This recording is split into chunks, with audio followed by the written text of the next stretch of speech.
Hi friends, welcome to wow Andhra kitchen. ఈరోజు నేను చేసే వంటకం బగారా రైస్. నేను 4 గ్లాస్ రైస్ తీసుకుంటున్నాను. 1 గ్లాస్కి 1.25 గ్లాస్ వాటర్ వేసుకోవాలి. తర్వాత హాఫ్ అన్ అవర్ వాటర్లో నానబెట్టుకోవాలి. 1 గ్లాస్కి ఒక ఆనియన్, ఒక టమోటో, ఒక గ్రీన్ చిల్లీ. అలా 4 గ్లాస్కి నేను 4 ఆనియన్స్, 4 టమోటో, 4 గ్రీన్ చిల్లీ తీసుకున్నాను. బాగా సన్నగా కట్ చేసుకొని పక్కన పెట్టుకున్నాను. 50 గ్రామ్స్ అల్లం వెల్లుల్లి తీసుకున్నాను. 35 గ్రామ్స్ అల్లం, 15 గ్రామ్స్ వెల్లుల్లి పేస్ట్ చేసుకొని పక్కన పెట్టుకున్నాను.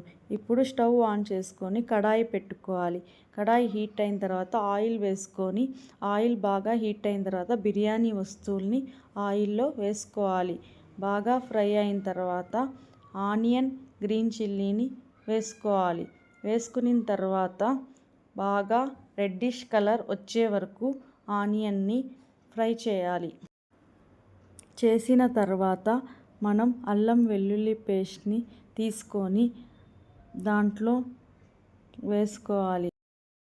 తర్వాత టమోటాని వేయాలి. టమోటా బాగా మెత్తగా అయ్యే వరకు ఫ్రై చేసుకొని కొత్తిమీర, పుదీనాని దాంట్లో వేయాలి. వేసిన తర్వాత బాగా ఫ్రై అవ్వాలి. ఫ్రై అయిన తర్వాత 1 కప్పు పెరుగుని వేసుకోవాలి.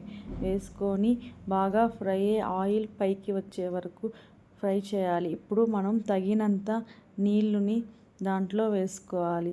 వేసుకున్న తర్వాత బాగా బాయిల్ అయిన తర్వాత బియ్యంని దాంట్లో వేయాలి. వేసిన తర్వాత 20 మినిట్స్ ఫుల్ ఫ్లేమ్లో పెట్టుకోవాలి. పెట్టుకున్న తర్వాత ఒక 20 మినిట్స్ సిమ్లో పెట్టి దమ్ చేయాలి. తర్వాత దమ్ చేసిన తర్వాత బగారా రైస్ రెడీ అయిపోతుంది. మీరు లైక్ చేయండి, సబ్స్క్రైబ్ చేయండి.